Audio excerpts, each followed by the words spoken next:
Hello everyone, my name is Brayden, this is Airless Quill 9, and in today's video we are going to take a look at the revised College of Spirits Bard that appears in the Horror Subclasses document that was released for Unearthed Arcana.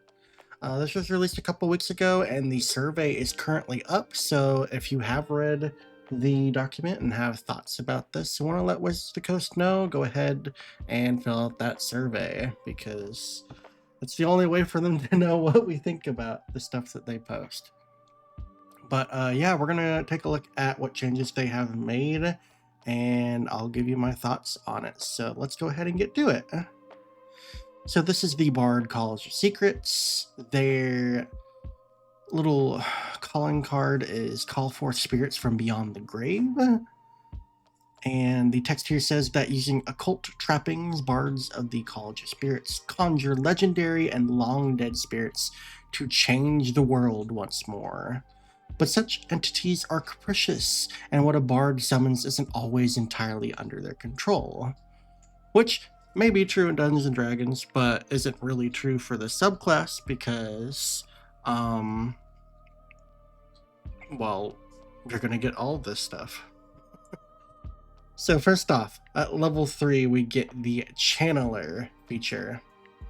You learn how to contact spirits beyond the grave, letting their power and knowledge flow through you. You gain the following benefits. You know the Guidance cantrip. It has a range of 60 feet when you cast it. That's pretty good because the normal range for Guidance is touch. So that's a really great benefit for casting Guidance. The next part of this is called Spiritual Focus. It says you employ tools that aid you in channeling spirits. You gain a gaming set playing cards. You have proficiency with this gaming set, and you can use the cards or one of the following items as a spellcasting focus for your bard spells. Arcane Focus, Crystal or Orb, Candle, or Ink Pen. This is pretty interesting. It does give us some additional options as spellcasting foci, so I do like that part of it. And getting an additional proficiency in playing cards is also pretty thematic. This could also not necessarily be like a deck of playing cards, but it could be any type of set of cards. It could be like a Taroka deck or a tarot deck or something of that nature, something that fits the bard that you're kind of building here. So this is really just supposed to be thematic, and it does have a mechanical benefit in giving us additional options for spellcasting foci, which is quite decent. It does give us some arcane focus options, which is quite interesting, and the addition of the candle and ink pen as options is also kind of interesting. So yeah, pretty interesting feature. Obviously Guidance, having a increased range here is the best part of this feature, but yeah, this is a pretty decent feature overall, and it's not the only feature we get at level 3, so let's go ahead and talk about the next one. Also at level 3, we get Spirits from Beyond. This says that while holding a spellcasting focus, which we do have options for that now, you can take a bonus action to expend one use of your Bardic Inspiration and call forth the spirits, or the power of a spirit. Roll the Bardic Inspiration die and refer to the Spirits from Beyond table to determine the spirit you channel. Then choose one creature you can see within 30 feet of yourself as the spirit's target. This can include yourself, just so you are aware, but depending on the options, you might not want to choose yourself. So otherwise, the spirit immediately takes effect, and if a spirit's effect requires a saving throw, the DC equals their bard spell save DC, which makes complete sense. So here are all the options on this table that I have laid out for us to look at. You can see that there are 12 options, and that is because your Bardic Inspiration die will go all the way up to a D12. So it is random what you get to do, but depending on what you roll, the benefit can be good or kind of average. So let's talk about these. The first option, if you roll a 1, is called Beloved. the target regains hit points equal to 1 roll of your Bardic Inspiration die plus your Charisma modifier. Number 2, Sharpshooter. The target takes force damage equal to 1 roll of your Bardic Inspiration die plus your Charisma modifier. 3, Avenger. Until the end of your next turn, any creature that hits the target with a melee attack roll takes force damage equal to a roll of your Bardic Inspiration die. 4, Renegade. The target can immediately take a reaction to teleport up to 30 feet to an unoccupied space it can see. 5, Fortune Teller. The target has advantage on d20 tests until the start of your next turn. 6, Wayfarer. The target gains temporary hit points equal to a roll of your Bardic Inspiration die plus your Bard level. While it has these temporary hit points, the target's speed increases by 10 feet. 7 is Trickster. The target makes a Wisdom saving throw. On a failed save, the target takes psychic damage equal to 2 rolls of your Bardic Inspiration die and has the Charmed condition until the start of your next turn. On a successful save, the target takes half as much damage only. Number 8 is called Shade. This says the target gains the invisible condition until the end of its next turn, or until the target makes an attack roll, deals damage, or casts a spell. When the invisibility ends, each creature in a 5-foot emanation originating from the target must succeed on a Constitution saving throw, or take necrotic damage equal to 2 rolls of your Bardic Inspiration die. Number 9 is Arsonist. The target makes a Dexterity saving throw, taking fire damage equal to 4 rolls of your Bardic Inspiration die on a failed save, or half as much on a successful one. Number 10 is Coward. The target and each creature of your choice in a 30-foot emanation originating from the target must succeed on a Wisdom saving throw, or have the Frightened condition until the start of your next turn. While frightened, a creature's speed is halved, and it can take either an action or a bonus action, not both. 11 is Brute. Each creature of your choice in a 30-foot emanation originating from the target makes a Strength saving throw. On a failed save, a creature takes thunder damage equal to 3 rolls of your Bardic Inspiration die and has the Prone condition. On a successful save, a creature takes half as much damage only. And finally, number 12, Controlled Channeling. You determine the spirit's effect by choosing one of the other rows in this table. So overall, we really have 11 options here, since the last one lets us just choose one of these. And really, it's completely up to chance what you roll on this table. But let's talk about how good each of these are. So starting off, of course, we're going to have a d6 for our Bardic Inspiration die. So we are going to get the first 6 options on this table. Obviously, some of these are pretty decent. Reaction Teleport is pretty good. Fortune Teller, I think, is very good because advantage on all d20 tests is very nice, even if it is until the start of your next turn. Wayfarer is pretty decent, especially since the temporary hit points are equal to a Bardic Inspiration die roll plus your Bard level. That could be pretty great, especially as you gain higher levels. And while it has these temporary hit points, target speed increases by 10 feet as well, so that's also pretty great.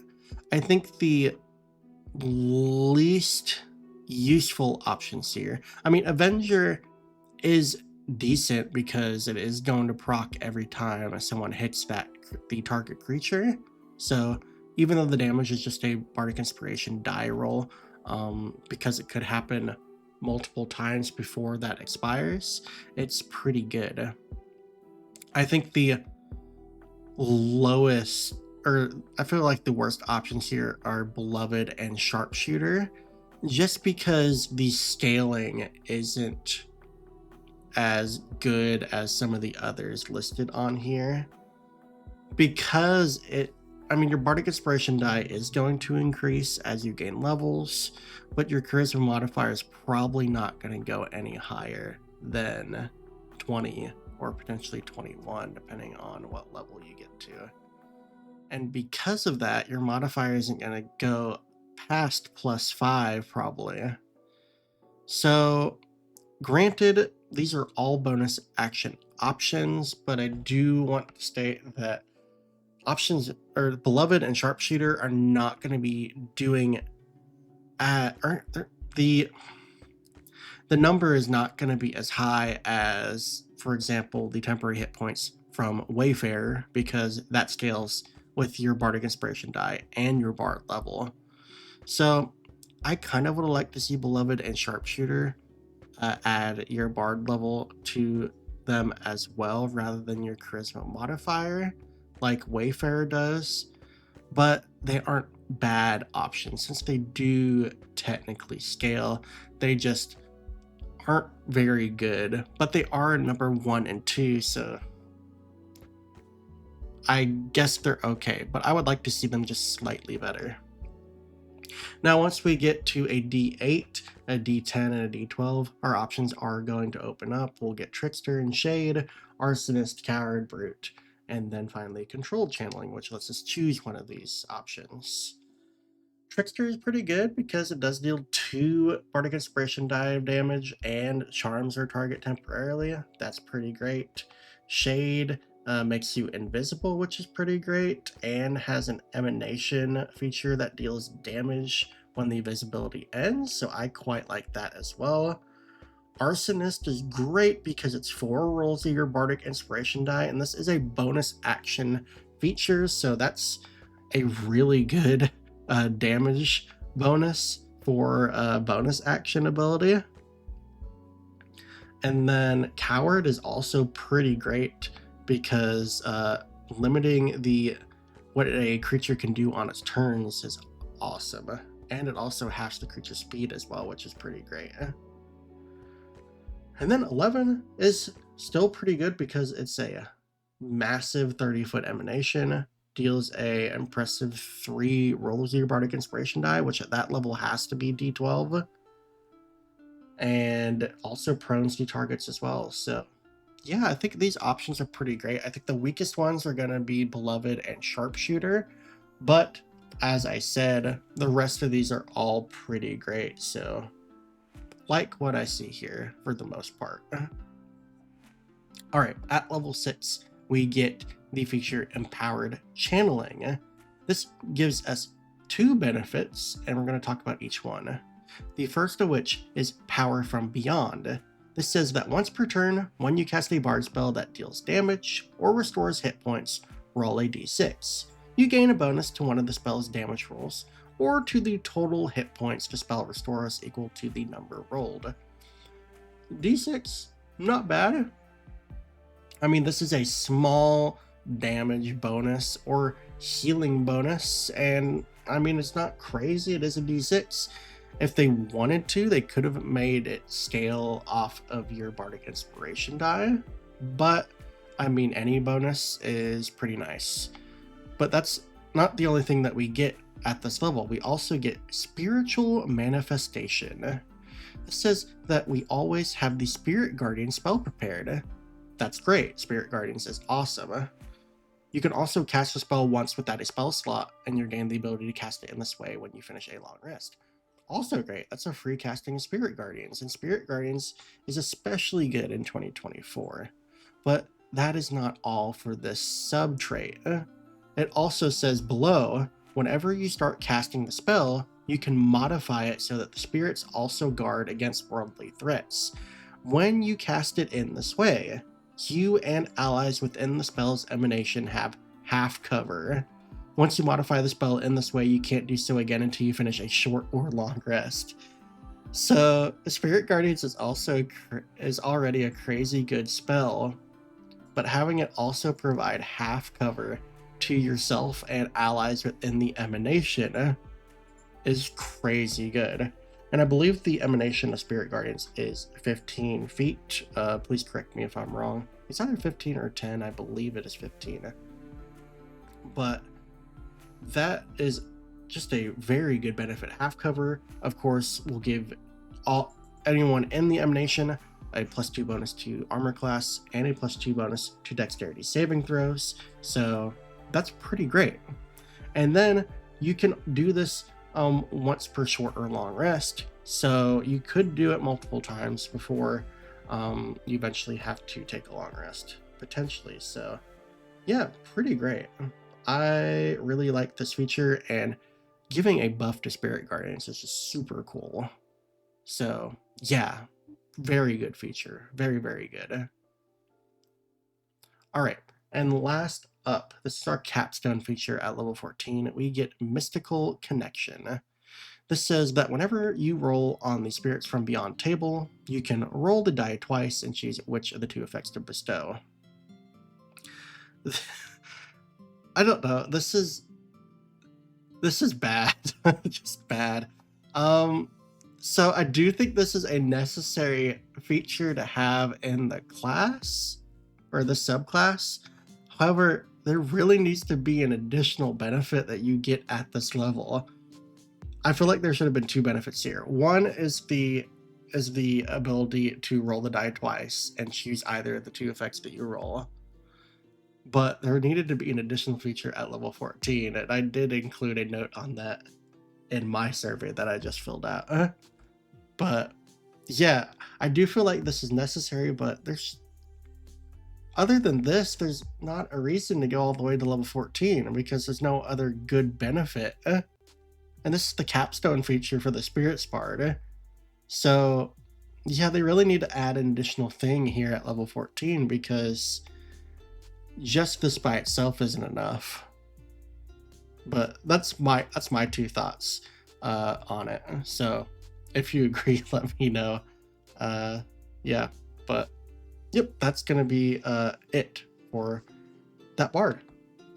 So yeah, overall, I really like the changes here. I feel like they really fixed the functionality of the spirits options, because it used to be tails that you got from spirits, and it didn't really fit the spirits theme, so they have changed it to where it's now you like channeling a specific spirit that has this ability attached to it, which makes sense. And I do like the changes to those, though maybe options 1 and 2 may need a better scaling attached to them. But the level 6 feature, my god, that's so good. Spirit Guardians is great, and giving it a buff is crazy good. I really think the rest of the subclass is fine, but they do need to add an additional thing at 14th level, because I do like the ability to roll twice whenever you use your spirit feature at level 3, but there needs to be something else at level 14 because it's just not enough, and not enough incentive to go all the way to level 14 if you choose the subclass. But yeah, that's what I think, and if you guys don't agree with me, go ahead and fill out the survey and let Wizard the Ghost know, or let me know in the comments because I do read all of them. But yeah, that's going to be it for this particular video, so thank you all for watching. If you did enjoy it, please feel free to give it a thumbs up and subscribe if you want to see more content like this. Greatly appreciate your support, but until then, thank you all for watching, and I will catch you all in the next video. See you later.